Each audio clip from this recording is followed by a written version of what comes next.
بعض خلق وایي چې اختلاف امت کې دا سبب د رحمت ده. دا خبره صحیح ده کنه؟ دا خبره ټیک نه ده. دا یو غلط نسبت نبی صلی الله علیه وسلم تک شوی دی چې اختلاف امتی رحمه، ازما د امت اختلاف رحمت ده. هغه اختلاف کم علماء ویلی دی هغه داسې مسائل دي چې هغه اجتهادي دي. اجتهادي مسائلو کې سړی به تشدد نه کوي. یو طرف تم صریح دلیل نشته، بس یو احتمال غونډه کې دی. لکه مثال په تور باندې د رکوع نه سړی راپاڅېږي، لاس په سینه ږدي او که نه لاس په زوړند نیسي.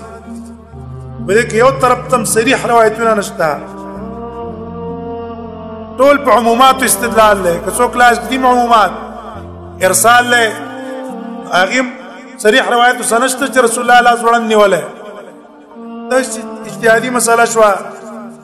په دې اجتهاد کې رحمت معنادار چې چا په کوم باندې عمل وکړو ټیک ده.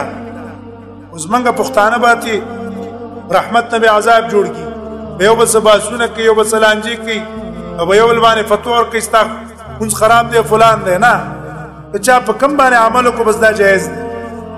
یو دغسې اختلاف دی چې د هغې د وجې نه فرقې جوړې شوې، جماعتونه جوړ شو، ډلې جوړې شوې. دا رحمت چرته دی؟ دا خو عذاب دی. الله تعالی ویل بسکم شیعه ویذیق بعضکم بعض بعض، سم شئ. دنیا الله به در باندې برن عذاب راولېږي، یا به د خپل باندې راولي. او یلبسکم شیعه، یا به تاسو کې مختلف جماعتونه ډلې ورکې پیدا کړي. ویذیق بعضکم بعض بعض، او یو بل ته بیا سزاګانې ورکوئ. دا موږ تاسو چې په کوم عذاب باندې اخته یي، الله دې موږ سره عافیت رحم وکړي. دا خو بیا عذاب دی، دا خو رحمت نه دی. دیو جنا نبی صلی الله علیه وسلم ته منسوب دی، خو حدیث نه دی.